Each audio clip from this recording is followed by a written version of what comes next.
आज 7 अप्रैल को हम यहाँ काठमांडू करीबन 2 बजे पहुँच गए थे और यहाँ पहुँचने के बाद हमने यहाँ ठहरने के लिए कबल पोखरी स्थान पर जैन धर्मशाला में जैन भवन में रुके और 5 बजे खाना वाना खा लिया और अब शाम की आरती के दर्शन करने के लिए पशुपतिनाथ जी के मंदिर जा रहे हैं।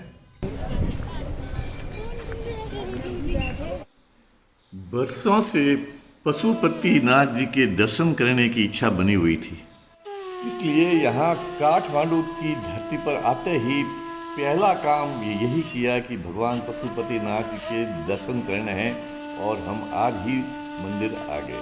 बंदर बहुत एंग्री होता है। हाँ बेटा, बहुत है बंदर यहाँ पे। नहीं, बंद करो। बंदर ले जाएगा। 10 लाख लेके जाओ। 10 लाख।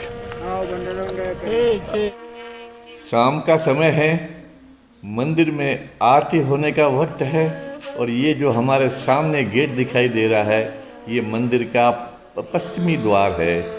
यहाँ से हमने मंदिर में प्रवेश किया और ये पश्चिमी द्वार है। मंदिर के चारों तरफ 4 द्वार है और ये सबसे बड़ा ये पश्चिमी द्वार है साहब। यहाँ से हम गए और भगवान के दर्शन किए और पशुपतिनाथ जी की ज्योतिर्लिंग के चारों मुखों के दर्शन हुए।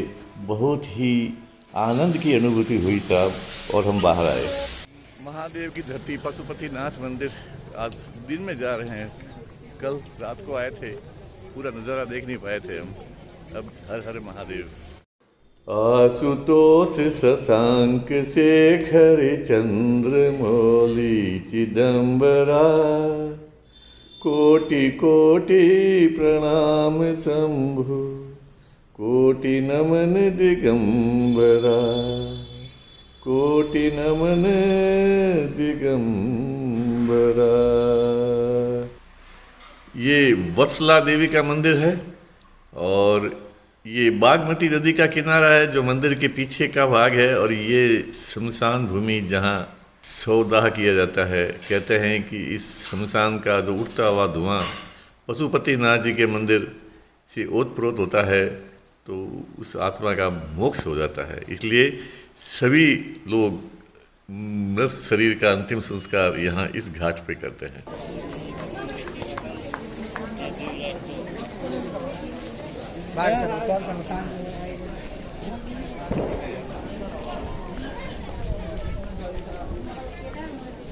कहते हैं कि महाभारत के युद्ध के बाद पांडवों को स्वर्ग प्रयाण के समय शिवजी के बैल के रूप में दर्शन हुए थे जो धरती में समा गए, लेकिन भीम ने उनको पहचान लिया और उनकी पूंछ पकड़ ली थी।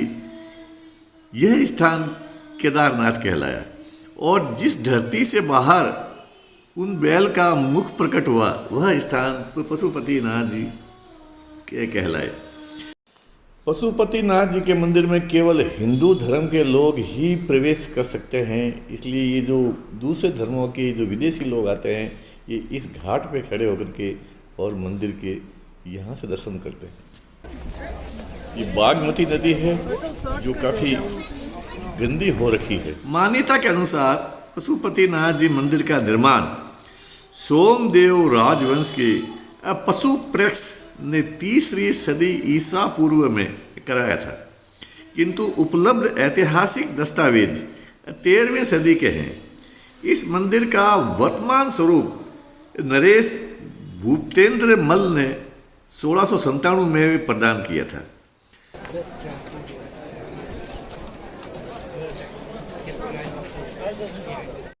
ये जीवन की अंतिम यात्रा की वाहन रथ यहाँ तैयार होकर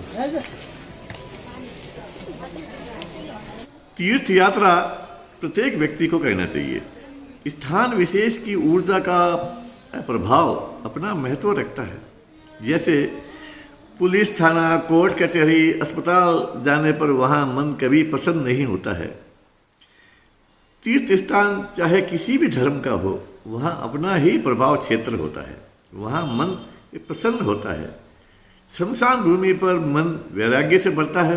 स्कूल कॉलेज में मन की स्थिति अलग ही हो जाती है, वहाँ पढ़ने को मन होता है। इसका कारण यह है कि स्थान विशेष पर कितने लंबे समय से कितनी संख्या में लोग आते हैं और आ रहे हैं, और वहाँ आने वाले लोगों की मनोदशा क्या रहती है। उस मनोदशा की तरंगे वहाँ घनीभूत होकर अपना प्रभाव डालती है। हिंदू धर्म के प्रत्येक तीर्थ स्थल पर मंदिर होता है, मंदिर से जुड़ी पौराणिक कथाएं होती है, वहाँ की स्थानीय कथाएं होती है, और वहाँ आने वाला प्रत्येक व्यक्ति भगवान के प्रति श्रद्धा और भक्ति भाव लेकर आता है। इसलिए तीर्थ स्थल पर आध्यात्मिक ऊर्जा की तरंगे होती है, और जो तीर्थ जितना पुराना होता है और जहाँ जितने अधिक लोग आते हैं, वह आध्यात्मिक ऊर्जा का उतना ही अधिक स्रोत और ऊर्जा से अधिक ओतप्रोत होता है।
पशुपतिनाथ जी का ये मंदिर आध्यात्मिक ऊर्जा का एक प्रमुख केंद्र है, क्योंकि ये सबसे पुराना मंदिर है और यहाँ आने वाले लोगों की संख्या सर्वाधिक है। यहाँ आकर मुझे अच्छा अनुभव हो रहा है। नेपाल में लोकतंत्र लागू होने से पहले यह धर्म शासक का केंद्र रहा है, राजसी मंदिर रहा है, और यहाँ व्यापारिक एक्टिविटी नहीं के बराबर है। मंदिर परिसर के बाहर एक गली में पूजा सामग्री वाली दुकानें हैं, इसलिए व्यापारिक चल पांव यहाँ नहीं है। ये यहाँ विभिन्न गुरुओं की समाधियाँ हैं। इसके आगे गुरु गोरखनाथ जी का मंदिर है। ये जो सामने दिख रहा है ये गुरु गोरखनाथ जी का मंदिर है, और ये जो भी नाथ संप्रदाय के जो गुरु हुए हैं वो उनकी समाधियाँ हैं। समाधियों के ऊपर मंदिर बने हुए हैं। ये महान योगी गुरु गोरखनाथ जी का मंदिर है। यहाँ पर साहब ये देखिए आप मंदिर।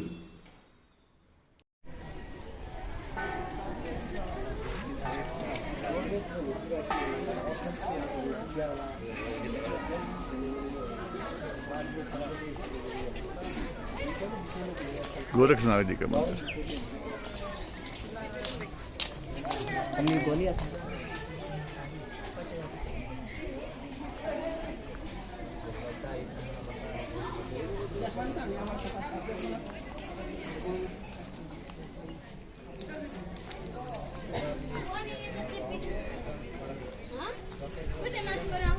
महायोगी गुरु गोरखनाथ। गुरु गोरखनाथ जी के मंदिर से आगे चलने पर यहाँ एक शक्तिपीठ माँ गुह्येश्वरी देवी का मंदिर है। यह शक्तिपीठ 51 शक्तिपीठ में से एक है, जहाँ सती के दोनों जानू घुटने यहाँ गिरे थे। ये शक्तिपीठ का पता मुझे यहाँ आने के बाद ही चला है। तो जय हो मातेश्वरी, आपकी हुई कृपा हुई, आपके हमने दर्शन किए। इस मंदिर में केवल हिंदू ही प्रवेश कर सकते हैं, अंदर फोटोग्राफी मना है, इसलिए हमने कोई फोटोग्राफी नहीं कर पाए। ये यहाँ गेट से ही आप दर्शन कीजिए। महागुह्येश्वरी, माँ गुह्येश्वरी, जय हो मातेश्वरी, जय हो देवी सर्वभूतेषु शक्ति रूपेण संस्थिता, नमस्तस्यै नमस्तस्यै नमस्तस्यै नमो नमः। बागमती नदी है लेकिन एक कचरे से भरी हुई है यार। ये नदी यदि सुंदर हो तो तीर्थ स्थल का लुक ही बढ़ जाता है। मुझे लगता है इसमें वो सीवरेज भी आके मिलता होगा।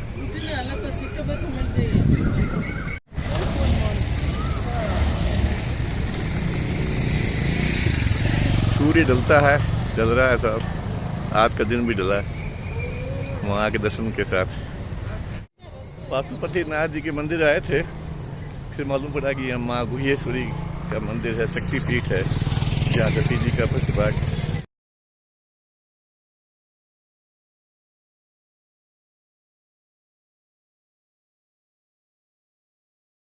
किसी समय ये नदी साफ सुथरी होती होगी। ये नदी के किनारे किनारे जो मंदिर बने हुए हैं, ये इसके गवाह है कि स्वच्छ नदी के किनारे मंदिर बनते हैं। नेपाल आके मैंने देखा कि हिंदू धर्म की जड़ें है ना, वो यहाँ के लोगों को मैंने बहुत स्पिरिचुअल फेस देखे उनके।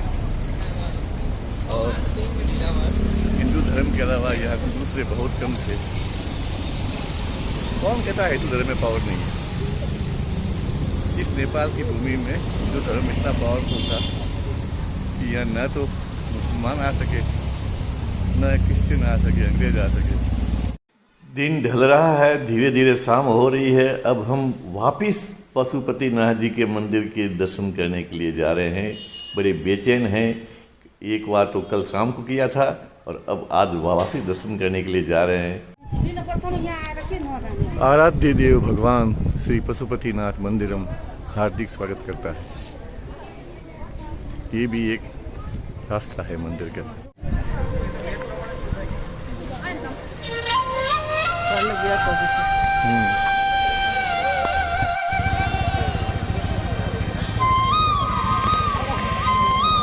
ये एंट्रेंस पे गणेश जी की प्रतिमा।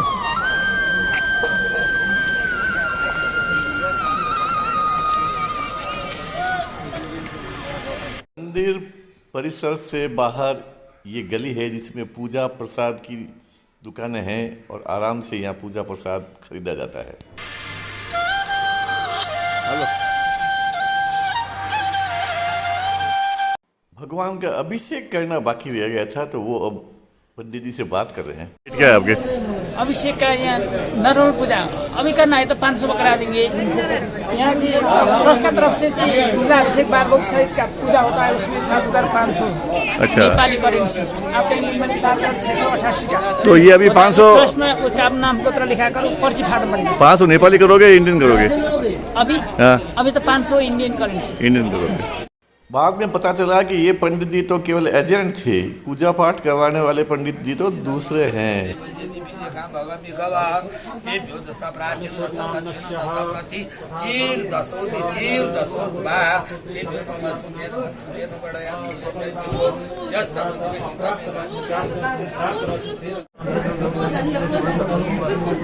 हरि ओम ये पंडित जी, आपका नाम क्या है? गोविंद जी? गोविंद है। गोविंद है। ये इन्होंने हमारा अभिषेक करवाया, बहुत अच्छा अभिषेक। प्रसाद उपाध्याय। गोविंद प्रसाद उपाध्याय जी, आपको प्रणाम, बहुत बहुत प्रणाम आपको। अभिषेक करवाने के बाद में पंडित जी हमारे साथ मंदिर चले और उन्होंने अच्छे से दर्शन करवाया, लेकिन इस समय केवल भगवान के एक मुख का ही दर्शन कर पाए, क्योंकि बाकी मुख के दर्शन करने के लिए शाम को आरती तक इंतजार करना था। ये साहब, आज सुबह हम आए, इतनी लंबी लाइन लगी हुई है।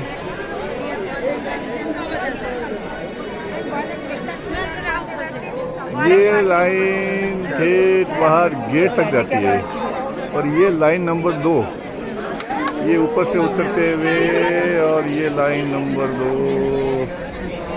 बहुत पेशेंस से खड़े हैं, कोई धक्का मुक्की नहीं है, आराम से। लेकिन बाबा ने हमें परसों शाम को बुला लिए, 5 मुख के दर्शन कर लिए, आरती के दर्शन कर लिए, लेकिन लाइन नहीं थी। वाह मेरे बाबा पशुपतिनाथ बोले, जय हो तेरी कृपा अपरंपार। काठमांडू में कमल पोखरी नामक क्षेत्र में ये जैन मंदिर है, जहाँ ठहरने की अच्छी व्यवस्था है और खाने के लिए शुद्ध शाकाहारी खाना मिलता है। ये साहब काठमांडू का जैन मंदिर, इसके अंदर एक खास बात है, विश्व का ये पहला मंदिर है जहाँ नीचे दिगंबर मंदिर है, ऊपर श्वेतांबर स्थानकवासी और तेरापंथी के।